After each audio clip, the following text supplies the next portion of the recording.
मेरे आज के शो बदलते हालात में दुनिया भर में बसने वाले इंसानों को नवाब कैफी का सलाम। आज के बदलते हालात में आप देख सकेंगे कश्मीर में लगा हुआ तवील कर्फ्यू, भारत में शहरियत का नया कानून, पाकिस्तान का यूनाइटेड नेशंस में एहतजाज और साथ ही भारत की कोशिश कि कश्मीर में तिरंगा लहराए, जिसकी उड़ान को न सिर्फ पाकिस्तान बल्कि इस्लामी दुनिया के किसी मुल्क ने पसंद नहीं किया। आज जम्मू और कश्मीर में करोड़ों मुसलमानों की ज़िंदगियों को अमित शाह, अजित डोवल और मोदी सरकार के लगाए गए तवील कर्फ्यू की दीमक चाट रही है, जबकि भारत में अक़लियतों को तासुब की दीमक खा रही है। These 900,000 troops, what are they going to do when they come out? There'll be a bloodbath. Pakistan यही भाषा बोलता है। एग्रेसिव ना हो, जान दे देंगे इसके लिए। क्या बात कर रहे हो आप?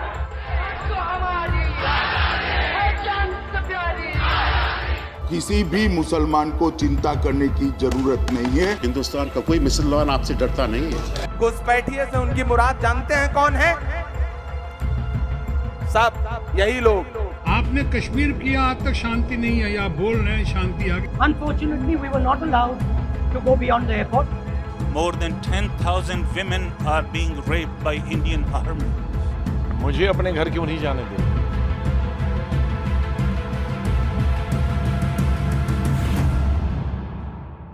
मोदी जी को नमस्कार। नमस्कार, धन्यवाद और शुक्रिया भारत के उन तमाम प्रधानमंत्रियों की जानिब से जिनकी आत्मा अपने परमात्मा के चरणों में बैठी आपके इनकलाबी कारनामों के गीत गा रही है। सबसे पहले धन्यवाद भारत के पहले प्रधानमंत्री पंडित जवाहरलाल नेहरू की जानिब से, उसके बाद गुलजारी लाल नंदा, लाल बहादुर शास्त्री, श्रीमती इंदिरा गांधी, मोरारजी देसाई, चरण सिंह, राजीव गांधी, विश्वनाथ प्रताप सिंह, नरसिम्हा राव, अटल बिहारी वाजपेयी, इंदर कुमार गुजराल और लंबी उम्र पाने वाले देवेगौड़ा और कांग्रेस पार्टी के मनमोहन सिंह की जानिब से भी धन्यवाद। और आखिरी धन्यवाद यानी शुक्रिया महात्मा गांधी जी की जानिब से कि जो काम वो 73 बरस पहले कश्मीर में नहीं कर सके, वो काम आपने अमित शाह के ज़रिए करवा दिया। यानी जम्मू और कश्मीर की ख़ास हैसियत को ख़त्म करके भारत में ज़म करने का ऐलान कर दिया। धारा 370 भारत को कश्मीर से नहीं जोड़ती है। धारा 370 भारत और कश्मीर को जोड़ने से रोकती है और आज वो रुकावट हमेशा के लिए दूर हो गई। Shri Amit Shah minister to move that the bill be passed. सभापति महोदय, मैं इस बिल को पारित करने का प्रस्ताव करती हूँ। Motion move that the bill be passed. आज बीजेपी ने इसी संविधान का मर्डर भी किया, लोकतंत्र का डेमोक्रेसी का मर्डर किया। लेकिन मोदी जी, कश्मीर के इस फैसले को सोनिया गांधी जी ने आज का ब्लैक डे कहा है। देश की जनता एक मुख से मानती है कि 370 के जाने से कश्मीर हमेशा के लिए स्वस्थ हो जाएगा, अच्छा हो जाएगा, इसकी समस्या का समाधान हो जाएगा। अमित शाह ने दावा किया है कि कश्मीर में 5 साल में मुकम्मल अमन कायम हो जाएगा। मैं कहता हूं हमें 5 साल दे दीजिए, हम कश्मीर को देश का सबसे ज्यादा विकसित राज्य बनाएंगे। मैं आपको कह रहा हूँ 5 साल बाद यही 370 आप देखते हैं। I as a citizen in the modern world मैं चैलेंज करता हूँ कि 5 साल बाद भी यहाँ सिचुएशन ठीक नहीं होगी। आज कश्मीर की वादी में मुकम्मल लॉकडाउन है, कर्फ्यू लगा हुआ है और कम्युनिकेशन का तमाम निज़ाम ख़त्म हो चुका है। पूरा बंद है। There is a complete communication blackout. Even जो सोर्स नंबर्स इन्होंने गवर्नमेंट ने जनरेट करे थे, जो सैटेलाइट नंबर्स भी इन्होंने वो ला दिए थे, वो भी they are not working. Kashmiri रहनुमाओं की अक्सरियत घरों में कैद है। अगर हालात सामान्य हैं तो फारूक अब्दुल्ला अपने घर में नज़रबंद क्यों है? अगर हालात ठीक हैं तो उमर अब्दुल्ला चीफ मिनिस्टर रहे हुए वो नज़रबंद क्यों? अगर हालात सामान्य हैं तो महबूबा मुफ्ती जो चीफ मिनिस्टर रही हैं वो बंद क्यों? फिर सैकड़ों और जो लीडर्स हैं स्टेट के, जो लेजिस्लेचर से रहे हैं, मिनिस्टर से रहे हैं, वो नज़रबंद क्यों हैं? निहत्ते कश्मीरियों पर तशद्दुद भारत के फौजियों का मामूल बन चुका है।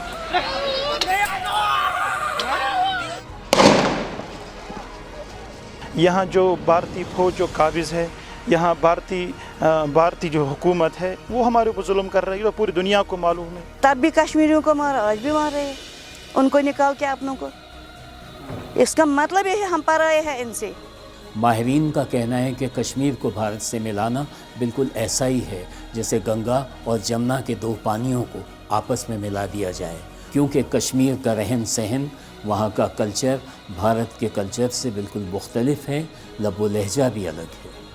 1990 से अब तक डिफरेंट ईयर्स में सर्वे हुए हैं, वहाँ 80% 5% लोग कंप्लीट इंडिपेंडेंस चाहते हैं। सुप्रीम कोर्ट में आर्टिकल 35A के हवाले से एक अर्जदाश पेश की और ये कहा इसको हटाया जाए, इसको खत्म किया जाए। दरअसल ये वही सोच है जो आरएसएस और बीजेपी आज से नहीं बल्कि कई सालों से कश्मीर में इंप्लीमेंट करना चाहते हैं। 3 मरतबा भारत के प्रधानमंत्री बनने वाले अटल बिहारी वाजपेयी ने भी कभी ये नहीं सोचा था कि कश्मीर को भारत में ज़म कर लिया जाए, क्योंकि वो जानते थे कि ये एक डिस्प्यूटेड मसला है और इसे हक़ राय दही दिए बगैर हल नहीं किया जा सकता। लेकिन मोदी जी की सरकार ने इस मामले को आरएसएस के हवाले से बढ़ावा दिया है, जिसके नताइज आने वाले वक्त में देख सकेंगे। मैं आपको बताना चाहता हूं, हमारी तीन पीढ़ियां कश्मीर के लिए 370 हटाने के लिए अपने बलिदान देने से कभी पीछे नहीं हटी है। ये राजनीतिक मुद्दा नहीं है। जम्मू और कश्मीर में लगे तवील कर्फ्यू के बारे में पाकिस्तान के वज़ीर आज़म इमरान खान ने यूनाइटेड नेशंस में शदीद मजम्मत की है। 8 million people of Kashmir under curfew. Women, children, sick people, locked in as animals. इस किस्म का तवील कर्फ्यू और बल्कि कंसंट्रेशन कैंप बनाना ये आलमी तारीख का एक अनोखा वाक़या है। एक पेन के स्ट्रोक से उन्होंने सारी कश्मीरी कौम को अपने ही मुल्क के अंदर उनको रेफ्यूजी बना दिया गया है। पुलिस मिल के जाके दरवाजे खोल के मार रही है, बड़े बड़े लेके गॉर्डर्स के दरवाजे तोड़ रही है। सारी दुनिया ने इंडियन गवर्नमेंट के इस इक़दाम को पसंद नहीं किया, मजम्मत की, रद्द-ए-अमल दिखाया। आलमी मीडिया ने, आलमी ज़मीर ने, तमाम बैनुल-अक़वामी इदारों ने कि इंडिया ने 370 दफ़े और 35A का ख़ात्मा करके बहुत बड़ा जुल्म किया है और एक हलाकू खान और चंगेज़ खान की तारीख़ को ज़िंदा किया है। Does he think that people of Kashmir will quietly accept the status quo because India has changed the constitution and taken away the special status? They'll accept that? Pakistan यही भाषा बोलता आया है, पाकिस्तान यही बातें कर रहा है। मोदी जी, ये पाकिस्तान नहीं हिंदुस्तान बोल रहा है कि आपका फैसला गलत है। आपने कश्मीर किया, आज तक शांति नहीं आई। आप बोल रहे हैं शांति आ गई, शांति आई नहीं। वहाँ के नेताओं को अभी तक गिरफ्तार किया हुआ है। आपने तो पॉलिटिकली पूरा कश्मीर को और खासकर श्रीनगर को, वैली को तो आपने सील कर दिया बिल्कुल। ये हिंदुस्तान का नौजवान शायर बोल रहा है कि आपका फैसला गलत है। दिल्ली में बैठे हुए लोग, मुंबई में बैठे हुए लोग उल जलूल फैसले कर रहे हैं, सब चुप हैं, विपक्ष खामोश है, सियासी लोग खामोश हैं। लोग मुझसे भी कहते हैं कि अब तुम भी चुप हो जाओ, क्योंकि ये चुप रहने का दौर है, बोलोगे तो परेशान कर दिए जाओगे। अगर आपका फैसला सही है तो ये कश्मीरी नौजवान क्यों परेशान है? कश्मीरी लोगों को ये चीज़ एक्सेप्टेबल होती तो इतनी फौज लाने की ज़रूरत नहीं थी। इन्होंने फौज लाई है, ज़बरदस्ती हमसे की है। हमारी ज़िंदगी देखिए आप, आज देखिए हमको बनाया कैसे इन लोगों ने। We are living like nomads. I mean we have nothing. अगर आपका फैसला सही है तो ये कश्मीरी ख़वातीन क्या बोल रही हैं? ना वो हमारे लिए सोच रही, ना कुछ भी, ना हमारे भाइयों के लिए किसी भविष्य तो है ही नहीं कश्मीर का कुछ। जैसे हालात है तो मुझे लगता है 1-2 साल में कश्मीर के लोग रहेंगे ही नहीं बेचारे। My identity that I am a Kashmiri, my Kashmiriat that has been ruined, that has been murdered in the parliament, in the daylight of parliament. Pakistan के वज़ीर आज़म इमरान खान ने यूनाइटेड नेशंस में RSS के माइंडसेट की वजाहत की है। What is RSS? Mr. Narendra Modi is a life member of RSS. RSS was an organization that was inspired by Adolf Hitler and Mussolini, came about in 1925. They believed in racial purity, racial superiority. They also believed they were an Aryan race like the Nazi believed they were an Aryan race. This RSS believed in the ethnic cleansing of Muslims from India. Hindutva का प्रचार करने वाले BJP के एक गुमाश्ते राजेश्वर सिंह ने ऐलान किया है कि 31 दिसंबर 2021 में हिंदुस्तान से मुकम्मल इस्लाम और ईसाईयत का ख़ात्मा हो जाएगा और हिंदुस्तान में सिर्फ हिंदू रह सकेगा। 31 December 2021 is the last date for Christianity and Islam is this country, हमने तय किया है। 31 दिसंबर 2021 से पहले हम भारत में इस्लाम और ईसाईयत को ख़त्म करेंगे, ये हमारा संकल्प है। 400 villages overnight were purged of all Christians. 60,000 Christians fled to the forest to save themselves. 6,000 plus houses, more than 320 churches were razed to the ground. Schools, colleges, hospitals, clinics, everything burned. 120 people killed, nuns raped. BJP सरकार का ये ख्याल है कि हिंदुस्तान के आइन में तब्दीली के बाद जम्मू और कश्मीर में आरएसएस का मुकम्मल कब्ज़ा हो गया है और वहाँ की राजधानी पर कब्ज़ा करने के बाद कश्मीर की तहरीक भी ख़त्म हो चुकी है। आप यूरोपियन यूनियन के लोगों को बुलाते हैं यहाँ पे, उनको दामाद की तरह लाके दिखाते हैं यहाँ पे, और आप उन्हीं लोगों को ले जाते हैं जो आपके गीत गा सकें, और सेलेक्टेड जगह पे दिखा रहे हैं उनको, पूरा कश्मीर घूमने नहीं दे रहे हैं। श्रीनगर कांग्रेस पार्टी के लीडर राहुल गांधी ने कश्मीर के कर्फ्यू ज़दा इलाके में जाने की कोशिश की तो पुलिस ने उन्हें भी रोक दिया। Unfortunately, we were not allowed to go beyond the airport.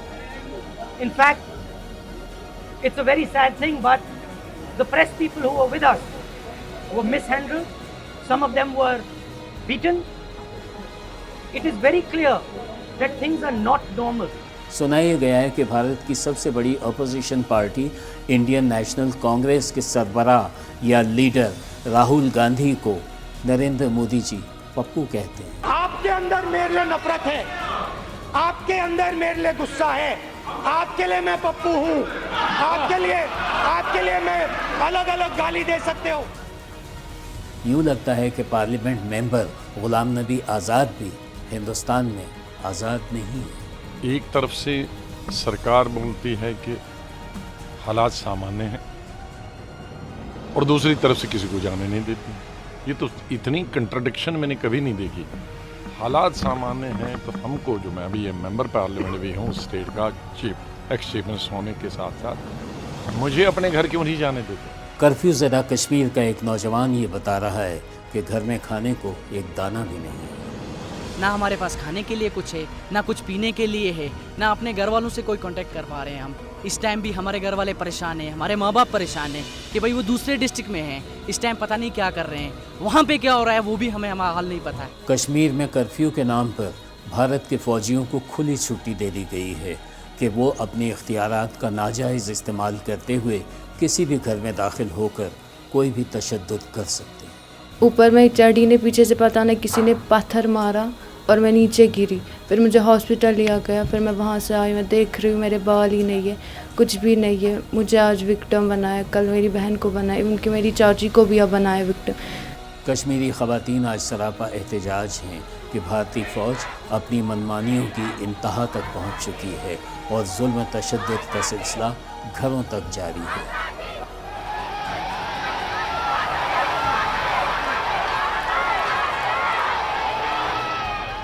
आज जम्मू और कश्मीर के कर्फ्यू ज़दा इलाके में मुसलमान ख़वातीन की इस्मतें महफूज नहीं हैं। देखिए और सुनिए सोशल मीडिया क्लिप क्या बता रहा है। I'm going to refer to my own home state of Kashmir, which has been occupied by India since 1947 against the will and wish of the people of Kashmir. More than 10,000 women are being raped by Indian army. More than 10,000 women.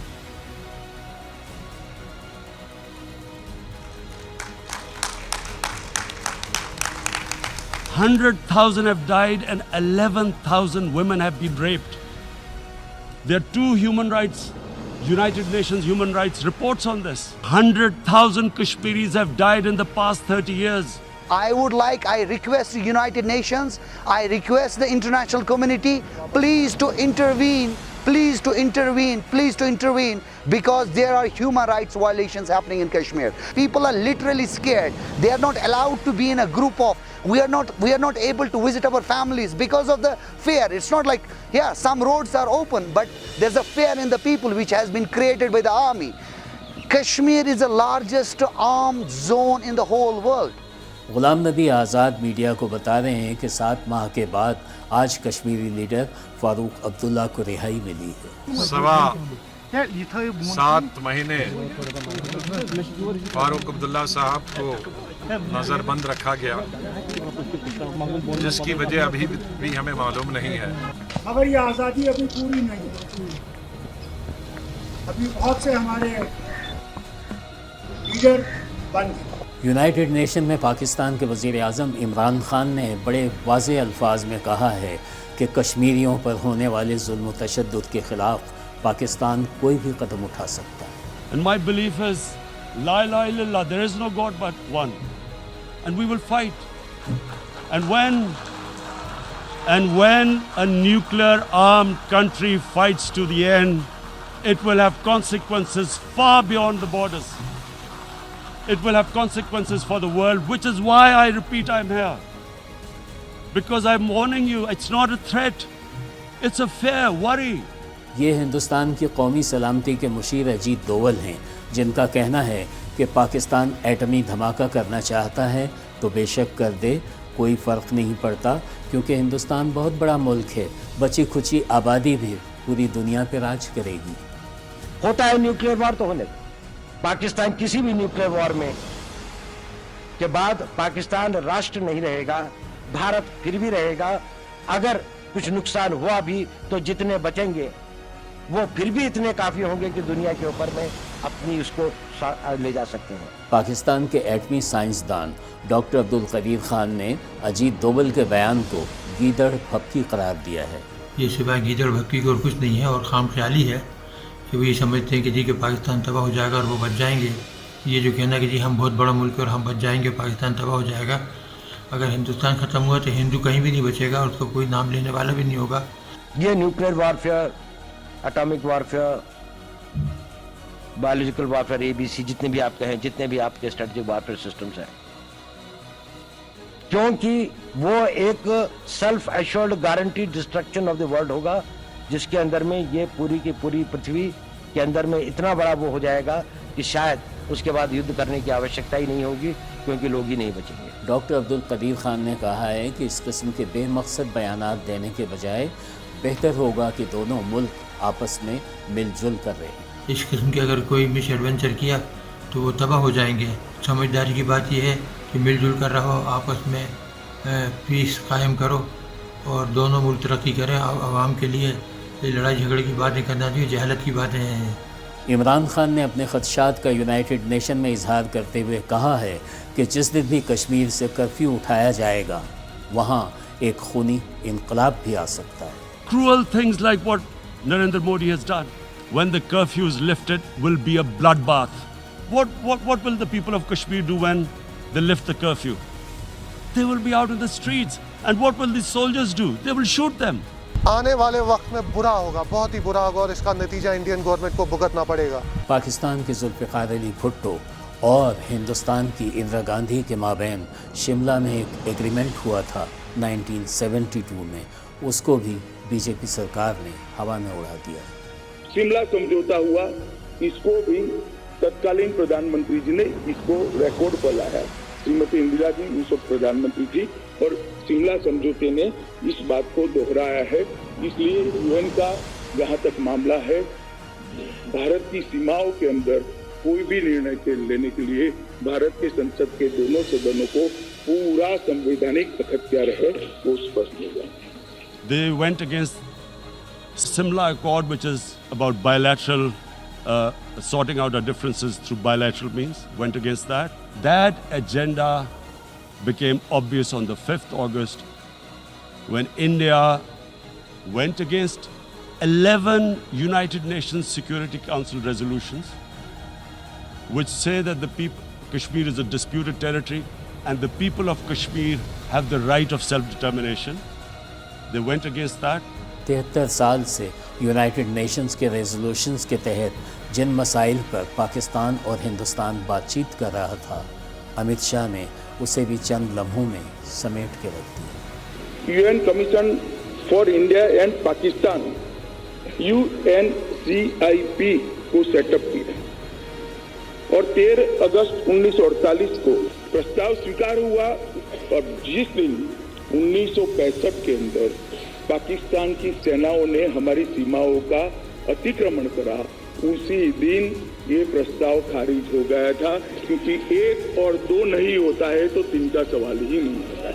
Amit Shah कहते हैं कि POK यानी पाकिस्तान के आज़ाद कश्मीर की 1 inch ज़मीन भी पाकिस्तान के हिस्से में नहीं छोड़ेंगे।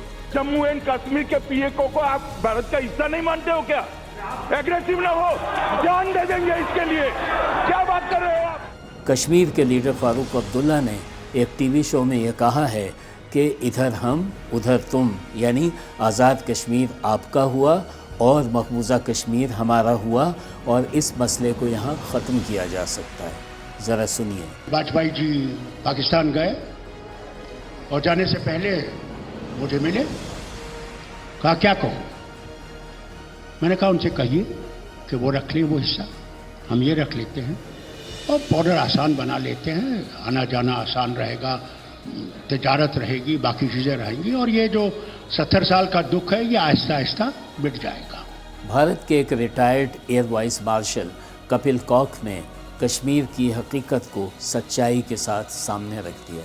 I'm Kapil Kak, a former Air Vice Marshal of the Air Force, who's a Kashmiri, born there, studied there, college there, and at the age of 17 or so joined the Air Force. Normally, under the principles governing partition of India, our riyasat of Jammu and Kashmir should have gone to Pakistan. But we chose India for its secularism, for its democracy, and its caring nature towards the citizens of Jammu and Kashmir, unquote. Now, if this is what Sheikh Abdullah said to the Constituent Assembly, today we see a complete upending of that speech and its essence. और अब मंतिक ये है कि अमित शाह कहते हैं कि कश्मीर का मसला भारत का दाखिली मामला है। The state of Jammu Kashmir is and shall be an integral part of the Union of India. ये जम्मू कश्मीर के संविधान ने भी स्पष्टता के साथ स्वीकार किया है। इसलिए जहां तक जम्मू एंड कश्मीर का सवाल है, हमें कोई भी कानून बनाने के लिए या कोई भी संकल्प लेकर आने के लिए कोई नहीं रोक सकता। इस देश की संसद को संपूर्ण अधिकार है। जब मैं जम्मू एंड कश्मीर बोलता हूं तो POK इसके अंदर ही आता है। लद्दाख को भारत में शामिल करने पर बीजेपी का एक लद्दाखी नौजवान ऐसे खुश दिखाई देता है जैसे लद्दाख को उसके खोए हुए माता पिता मिल गए हैं। हम भारत देश का अटूट अंग बनना चाहते हैं, ये है लद्दाख। यूँ लगता है कि बीजेपी सरकार ने भारतीय फौजों को पाकिस्तान की लाइन ऑफ कंट्रोल पर गोलियां बरसाने का लाइसेंस दे दिया, जिसके नतीजे में मासूम शहरी और पाकिस्तानी फौज के जवान अक्सर शहीद होते रहते। मोदी जी ने कश्मीर में भी वही कर दिखाया जो गुजरात में हुआ, यानी हजारों शहीदों के लहू को नज़रअंदाज कर दिया गया। जिसका हर लफ्ज़ से लिखा गया, खून में डूबी हुई ऐसी तहरीर हूँ, मैं कश्मीर हूँ, मैं कश्मीर हूँ। अभी कश्मीर की आग बुझने भी नहीं पाई थी कि बीजेपी सरकार ने शहरियत के नए बिल का एक नया शोशा छोड़ दिया, जिसने पूरे भारत की ज़िंदगी को अजीरन बना के रख दिया। करोड़ों लोगों की मुखालफत के बावजूद भारत की राज्यसभा में शहरियत के नए बिल को पास होने से कोई नहीं रोक सका। महोदय, मैं प्रस्ताव करता हूँ कि विधेयक को पारित किया जाए। Result of the division Ayes 125, noes 105, abstain 0. The motion, the bill is passed, is adopted. I am convinced that the bill that you have brought is an assault on the very foundational values of the Indian Constitution. It hurts the soul of India. It's against our Constitution, against our democracy. It fails the morality test. It's divisive and discriminatory. It is against the very preamble of the Constitution of our Republic. हम इसलिए मुखालिफत कर रहे हैं क्योंकि ये fundamental rights को violet करता है, आर्बिट्री नेचर है। हमारे मुल्क में सिटीजनशिप का कॉन्सेप्ट सिंगल है और आप ये बिल लाकर सरबनंद सोनोवाल सुप्रीम कोर्ट केस का वायलेशन कर रहे हैं। आपने कहा पूरे देश में आप एनआरसी लागू करना चाहते हैं, घुसपैठियों को भगाना है। आप तो कह रहे हैं ये आपका आंतरिक मामला है। इसका मतलब आपको अगर घुसपैठिए मान लीजिए मिल गए, 2 करोड़ घुसपैठिए अगर आपको मिल गए तो आप हिंदुस्तान के अंदर एक घुसपैठिया देश बनाएंगे। घुसपैठिए से उनकी मुराद जानते हैं कौन है? सब यही लोग। अमित शाह कहते हैं कि भारत की कांग्रेस के लीडर पाकिस्तान के वज़ीर-ए-आज़म इमरान खान की जुबान बोल रहे हैं। पाकिस्तान के प्रधानमंत्री इमरान खान ने जो बयान दिया है और आज जो इस सदन में बयान दिए हैं वो एक समान है, एक समान है। एयर स्ट्राइक के लिए जो बयान दिए गए, एयर स्ट्राइक के लिए वो और कांग्रेस के नेताओं के बयान एक समान है। सर्जिकल स्ट्राइक के वक्त जो बयान दिए गए कांग्रेस के नेताओं के माध्यम से और पाकिस्तान के नेताओं के माध्यम के एक समान है।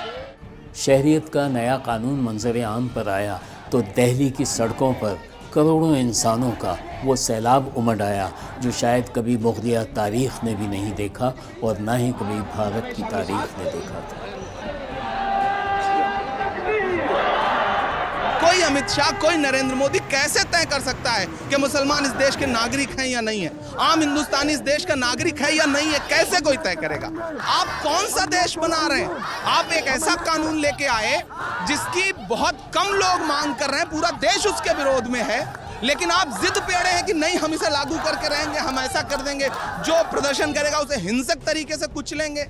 तारीख शाहिद है कि हिंदुस्तान पर अनगिनत लोगों ने सदियों से हुकूमत की है, जिसमें हिंदू राजा, मुसलमान बादशाह और बरतानवी राज के नुमाइंदे भी शामिल रहे, लेकिन किसी हाकिम वक्त ने अपने आकाओं से उनके बाप दादा का शजरा कभी नहीं पूछा। मगर आज नरेंद्र मोदी जी जनता से उनकी पैदाइश के क्रेडेंशियल्स मांग रहे हैं। ये अपने पिताजी और दादाजी का डॉक्यूमेंट तो ला नहीं सकते हैं। आप में से कितनों के पास होगा जो पिताजी का और माताजी का डॉक्यूमेंट होगा? अपना ही नहीं मिलेगा अभी, कई साल पहले का। अब ये डॉक्यूमेंट्स की बातें हो रही है, आप उनको दूर करने की बात कर रहे हो, आप डरा रहे हो उनको। मिट जाएंगे, मर जाएंगे, मत समझो के डर जाएंगे। तुम आंसू गैस चलाओगे, हम चीखेंगे चिल्लाएंगे पर कागज नहीं दिखाएंगे। Sir, I might tell you something very interesting. I belong to a family which used to live in Lahore.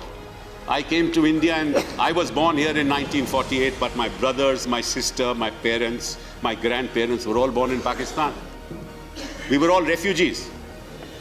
When we came to India, we were not citizens of India. Why? Well, because we were not born in the Republic of India. Therefore, we were not citizens of India. शहरियत के तरमीमी bill के खिलाफ राज्यसभा और लोकसभा में उठने वाली नुमाइंदा आवाज़ों और उसके नतीजे में भारत में होने वाले फसादात से जो बर्बादी हुई है, उसकी परवाह किए बगैर बीजेपी सरकार ने अपनी मनमानी कर दिखाई और भारत के वासियों की पुरसुकून ज़िंदगी को ताराज कर दिया। मुझे गम इस बात का है कि आज हुकूमत को, जिसने संविधान पर ओथ लिया, आज इस्लाम से, मुसलमानों से इतनी नफरत क्यों? आखिर क्या है? हम इंसान हैं, इस मुल्क के बाइज़्ज़त शहरी हैं। आखिर इस नफरत का, इस डिस्क्रिमिनेशन की वजह क्या है आप में? मैं इस बिल को फाड़ता हूं, ये हिंदुस्तान को तोड़ने की कोशिश कर रहा है। अनकरीब इंडिया भी बहुत छोटी छोटी रियासतों में बटेगा, टूट जाएगा मुख्तलिफ हिस्सों में। कश्मीर आज़ाद होगा, नागालैंड होगा। जितनी तमाम जो माइनॉरिटीज़ हैं, रिलीजियस माइनॉरिटीज़, वो अपने हकूक़ के लिए उठेंगी और आज़ादी लेके रहेंगी। ये सारी की सारी पार्टियां एक हो जाए, भारतीय जनता पार्टी सीएए में 1 इंच भी वापस नहीं आने वाली। अमित शाह साहब कहते हैं कि हम 1 इंच पीछे नहीं हटेंगे। मैं मुंब्रा में खड़ा होकर कह रहा हूं कि अमित शाह साहब, अगर आप 1 इंच पीछे नहीं हटेंगे तो हम आधा इंच पीछे नहीं हटेंगे इस बार। तासुबात का आलम यह है कि दिल्ली में राह चलते लोगों से पूछा जाता है कि तुम्हारा मजहब क्या है। अगर वो हिंदू नहीं है तो गोली मार दी जाती है। एक 22 साल का लड़का मोटरसाइकिल के साथ 2 और लोगों के साथ जा रहा था और करावल नगर में, तो वहां रोका गया उसको। बोला कि तुम बताओ कौन हो, तुम्हारा रिलीजन क्या है? तो चुप रहा। फिर उसके कपड़े उतारे गए, फिर उसको मार दिया गया। ये दिल्ली में हो रहा था। धरने और मुजाहिरों को रोकने के लिए भारत ने अपनी फौज, अपनी पुलिस और खुफिया एजेंसियों का बेदरेक इस्तेमाल किया, जिसके नतीजे में सैकड़ों लोग लुक़मा अजल बन गए। तो इतना तो साफ जाहिर है कि पुलिस जो हिंसा कर रहे थे उनका साथ दे रहे थे। पुलिसकर्मी एक जख्मी इंसान को लाठी के साथ उसको मुंह पे मार रहे हैं और उसको कह रहे हैं कि तू बोल जन गण मन गा, जन मन गण गा। उसके बाद उसकी मृत्यु हो गई। और ये जो लोग आ रहे थे क्या कर रहे थे? ये जो उज्ज्वला स्कीम है ना आपकी, उसके द्वारा जो सिलेंडर मिल रहे थे ना, वो घरों में फेंक रहे थे, जला रहे थे। ये उपलब्धि है। पेट्रोल पंप पेट्रोल बोतलों में डाल के जला रहे थे और पहले लोगों को डरा के भगा रहे थे। फिर उसी जगह उसी घर में लूट रहे थे, लूटने के बाद जला रहे थे। और ये दिल्ली में हो रहा था और प्रधानमंत्री 70 घंटे के लिए चुप थे। शहरियत के काले कानून के खिलाफ सबसे बड़ा मुजाहिरा दिल्ली के शाहीन बाग में हुआ, जहां हजारों खवातीन कई दिन तक धरना दिए बैठी थी। People have come out in large numbers because they understand how this government is damaging the fabric of the country. Hindu, Muslims, everybody are equal. We want that equality. We want to in fact move towards greater equality amongst different sections of the society. Shaheen Bagh में खवातीन के धरने को मुंतशिर करने के लिए police और आंसू गैस का आज़ादाना इस्तेमाल किया गया और सैकड़ों खवातीन की बेहुरमती की गई।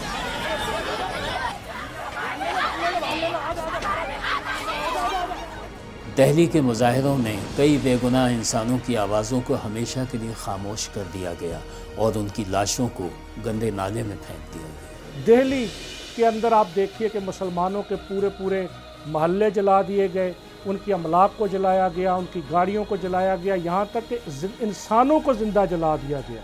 तो आने वाले वक्त में मैं देख रहा हूँ कि इंडिया के डिफरेंट पैचेस, डिफरेंट सिटीज़ में जहाँ जहाँ मुसलमानों के पॉकेट्स हैं, हिंदू उस पर हमला करेंगे। ये एक बड़ी खौफनाक तकसीम आ गई है हिंदुस्तान के अंदर। ये सिर्फ मुसलमान नहीं बल्कि जितने भी अक़लियतें हैं, हमारे मसीह बरादरी के लोग, सिख लोग, दलित, और सब जगह मज़ाहमत है। दिल्ली में शहरियत के बिल के ख़िलाफ़ इस्लामिया कॉलेज के नौजवानों का एक तूफ़ान सामने आ गया जो आज़ादी के नारे लगा रहा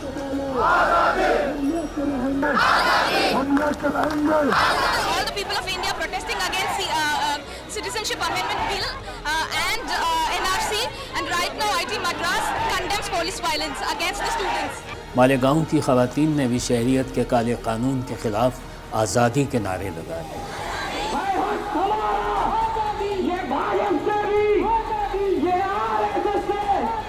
अगर हिंदुस्तान आज़ाद मुल्क है तो ये जनता किससे आज़ादी मांग रही है? तुम डंडे मारो, हम नहीं झुकेंगे। तुम जेल में डालो, हम नहीं रुकेंगे। मैं पूछता हूँ कि खून बहता है, किसी का भी बहता हो, टोपी लगाने वाले का बहा हो या टीका लगाने वाला का बहा हो, बोलिए इंसानियत का कत्ल हुआ है कि नहीं हुआ है? आज मुसलमान ही नहीं, भारत के सिख, ईसाई, जैन, पारसी और हिंदू मत के मानने वाले भी इस नए काले कानून के खिलाफ आवाज़ें उठा रहे हैं। यहाँ पे कोई मुसलमान, सिख, ईसाई कोई नहीं है, हम सब लोग भाई हैं, भाई की तरह रह रहे हैं। और यही जो गंगा जमुना तहजीब हमारी 5000 साल की है, यही मोदी और अमित शाह को खटकती है। जब शदीद धरनों और एहतजाज पर काबू नहीं पाया जा सका तो भारत के सहमे हुए वज़ीर आज़म को अवाम की अदालत में आकर ये कहना पड़ा कि ये कानून मुसलमानों और हिंदुओं के लिए तो है ही नहीं। सिटीजनशिप अमेंडमेंट कानून ये भारत के किसी नागरिक के लिए, चाहे वो हिंदू हो या मुसलमान, ये कानून उसके लिए है ही नहीं। क्यों साहब, हम इस देश के नागरिक नहीं हैं? मुसलमान इस देश के बाशिंदे नहीं हैं? इस देश के प्रियम्बल को घायल कर दिया जाए, इस देश के आर्टिकल्स को, अनुच्छेदों को घायल कर दिया जाए और संविधान का जो सेकुलर फाउंडेशन है उसकी जड़ों को हिला दिया जाए और फिर कहो कि इस कानून से मुसलमानों का कुछ लेना देना नहीं है, इसलिए मुसलमानों तुम अपने घर में रहो। किसी भी मुसलमान को चिंता करने की जरूरत नहीं है, ये मैं स्पष्टता के साथ कहना चाहता हूं। किसी को भी चिंता करने की, कोई आपको बरगलाए, कोई डराए, डरिए मत। किस मुसलमान के आपसे डर है? हिंदुस्तान का कोई मुसलमान आपसे डरता नहीं है।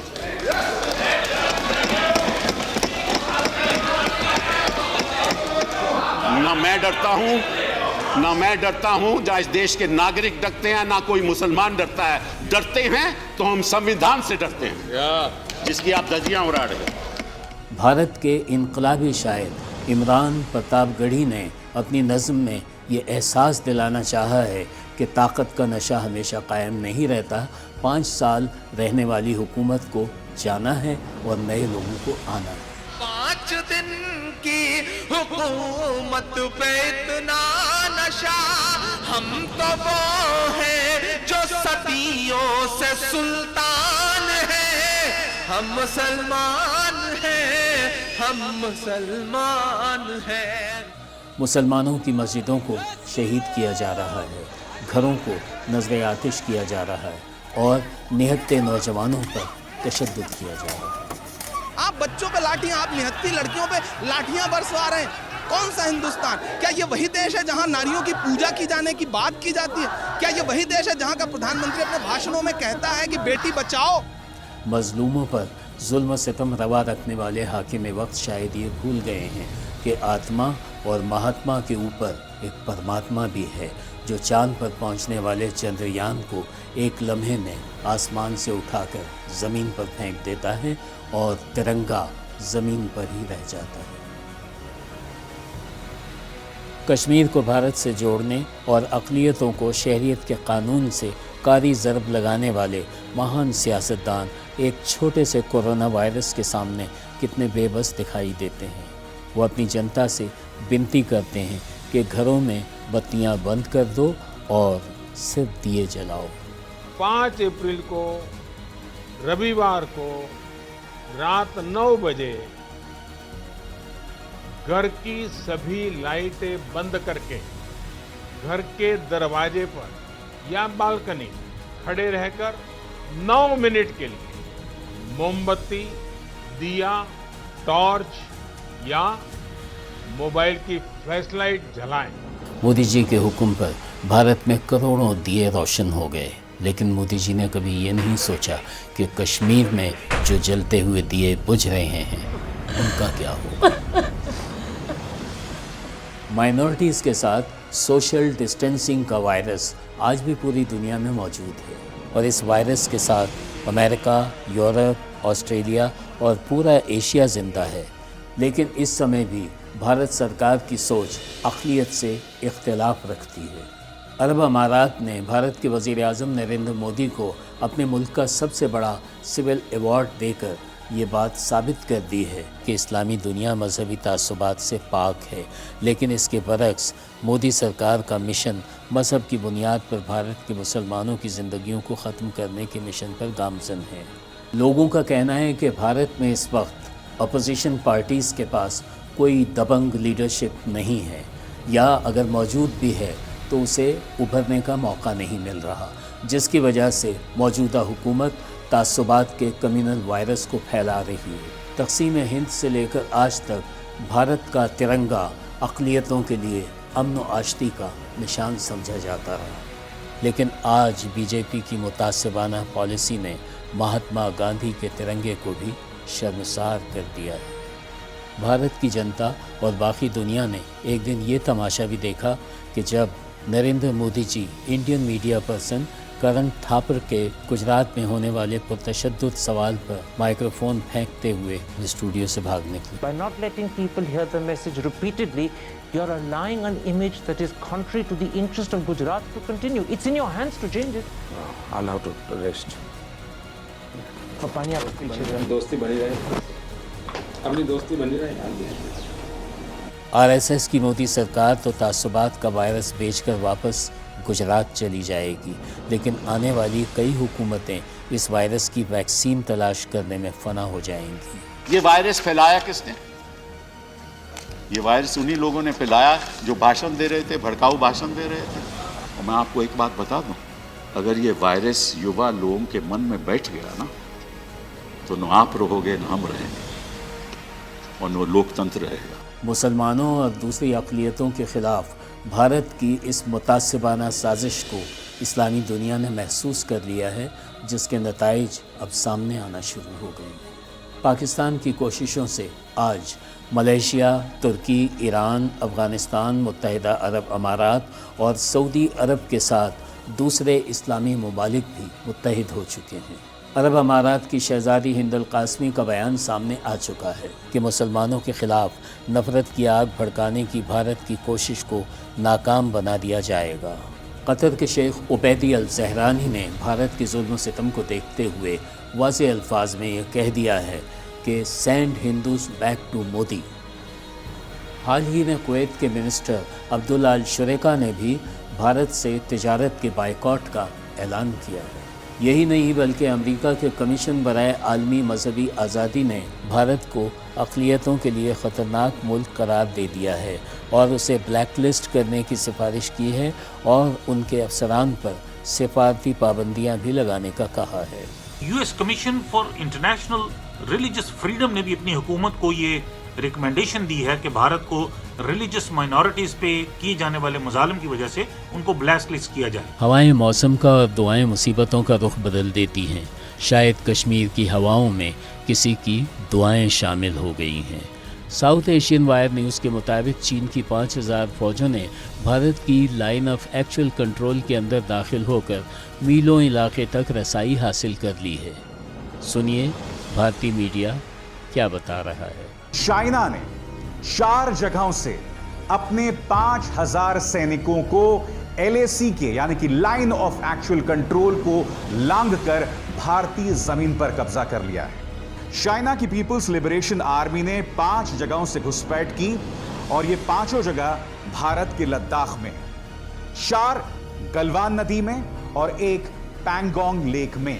इंडिया घर में घुस के मारता है, बराबर का जवाब देता है और रिवर्स के अंदर बराबर का जवाब देता है और पूरे तरीके से तैयार रहता है। पाकिस्तान म्यांमार में देख लिया। नो डाउट चाइना बहुत बड़ा है, लेकिन इंडिया भी अब इतना कमजोर नहीं है जितना दुनिया या खासकर चाइना नेगेटिव इसको लेने की या कम करके अंडर एस्टिमेट करने की कोशिश कर रही है। जम्मू और कश्मीर में लगे तवील कर्फ्यू और दुनिया के बड़े मुल्कों की खामोशी के हालात को बदलने के लिए भारत के खिलाफ चीन ने इंतहाई कदम उठा लिया है।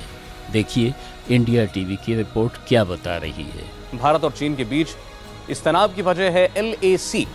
चीन ने LAC की एक नई परिभाषा कर दी है। सुरक्षा विशेषज्ञ retired lieutenant general RK Arora से समझते हैं कि आखिर चीन चाहता क्या है। अगर आप नज़र ले जाएं, ये पेंगोंगसो लेक जहाँ पर है और ये काराकोरम पास जो है, इस लेक से काराकोरम पास तक घूमती घमाती लाइन ऑफ एक्चुअल कंट्रोल है और इस लाइन पे दोनों फौज की टुकड़ियाँ तैनात हैं। National security adviser Ajit Doval, उन्होंने भी भारत की सलामती को ख़तरे में डाल दिया है, जिसकी वजह भारत का वो मुतनाज़ नक्शा है जो लद्दाख व कश्मीर को भारत में ज़म करने के बाद भारत ने जारी किया, जिसमें चीन के इलाकों को भी भारत का हिस्सा दिखाया गया है। देखिए इंडिया टीवी की रिपोर्ट।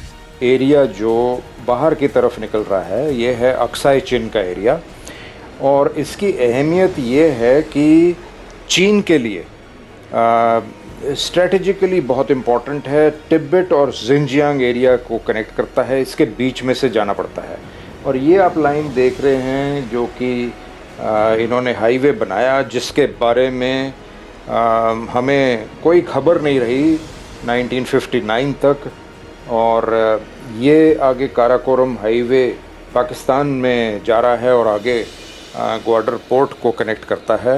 जम्मू और कश्मीर में लगे तवील कर्फ्यू, भारत में शहरियत का मुतनाज़ बिल और अब चीन का भारत के खिलाफ फौजी कार्रवाई का फैसला नरेंद्र मोदी जी के खुद साख्ता तासुबात का जवाब समझा जा रहा है, जिसने मोदी जी को परेशान कर दिया है। चाइना के साथ उनकी इन जो हरकतों के खिलाफ आवाज उठानी चाहिए थी, लाल आंख कर करके चाइना को समझाना चाहिए था। उसके बजाय हिंदुस्तान के विदेश मंत्री ने चाइना में जाके बयान दिया कि बीजिंग इतना बढ़िया शहर है, मुझे यहां रहने का मन कर जाता है। डूब मरो मेरे देश की सरकार चलाने वालों, डूब मरो, आपको शर्म आनी चाहिए। ये गांव पर नमक छिड़क रहे हैं आप लोग। दुनिया ने नरेंद्र मोदी जी को चाय वाले के हवाले से जब रेलवे स्टेशन से रॉयल पैलेस शो में देखा तो वो इंसानियत के बुलंदबाला मीनार पे दिखाई दिए, क्योंकि उनके दबंग इरशादात को भारत समेत पूरी दुनिया ने सुने और नरेंद्र मोदी की अज़मत को चार चांद लग गए। लेकिन बाद के हालात में शहरियत का नया कानून और अक़लियतों से तासुबात के साथ कश्मीर में कभी ना ख़त्म होने वाला तवील कर्फ्यू मोदी जी की सियासी और इंसानी हैसियत के चांद को कहना गया। आज भारत को अजीत दोवल के बजाय अल्लामा इकबाल की उस फ़िक्र को सामने लेकर चलना चाहिए जो यकजहती का पैगाम है और जो हिंदुस्तान के तकसीम से पहले अल्लामा इकबाल ने कहा था, सारे जहां से अच्छा हिंदुस्तान हमारा। हम बुलबुले हैं इसकी, ये गुलसिता हमारा हमारा, मजहब नहीं सिखाता आपस में बैर रखना। उम्मीद है दुनिया के बदलते हुए हालात के मुताबिक हिंदुस्तान की सोच में भी तब्दीली आएगी और हिंदुस्तान के इंसानी समंदर में तासुबात का कोई नया तूफ़ान नहीं आएगा। आज के लिए इतना ही। नवाब कैफी को इजाज़त दीजिए। अल्लाह हाफिज़। दुनिया भर के सोशल मीडिया, इलेक्ट्रॉनिक मीडिया और यूट्यूब का भी शुक्रिया, जिनके न्यूज़ क्लिप्स की मदद से आज का प्रोग्राम तैयार किया गया।